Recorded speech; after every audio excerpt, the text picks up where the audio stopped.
YS Jagan హయాంలో జరిగిన మద్యం కుంభకోణం కేసులో విచారణ వేగవంతమవుతోంది.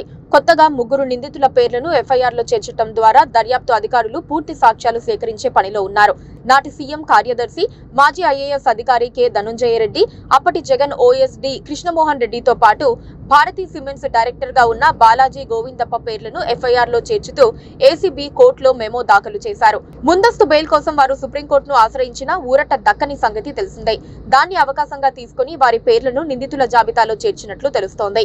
వైసీపీ పాలనా కాలంలో జగన్ కు అన్ని తానే నిర్వహించిన ధనుంజయ రెడ్డి అరెస్టు ఖాయమని చెబుతున్నారు.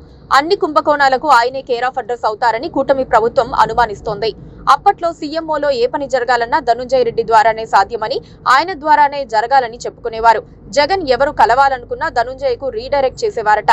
మంత్రులకు సైతం ధనుంజయ అపాయింట్మెంట్ ఇచ్చేవారు కారట. ధనుంజయను కలిసేందుకు మంత్రులు, ఎమ్మెల్యేలు ఉదయం నుంచి సాయంత్రం వరకు సీఎంఓ వెలుపల వేచి ఉన్న సందర్భాలు చాలానే ఉన్నాయి. ధనుంజయ చెబితే సీనియర్ మంత్రులైనా చేయాల్సిందేనని అప్పట్లో వార్తలొచ్చాయి. ధనుంజయ రెడ్డిని ప్రస్తుతానికి మద్యం కేసులో 32వ నిందితుడిగా చేర్చినప్పటికీ అనేక కేసుల విచారణకు సంబంధించి ఆయన్ను ప్రశ్నించాల్సి ఉంటుందని ఏపీ సిఐడి భావిస్తోంది. జగన్ హయాంలో జరిగిన ప్రతి పాపానికి ఆయనే ఆద్యుడు, బాధ్యుడని చెప్పుకుంటున్నారు.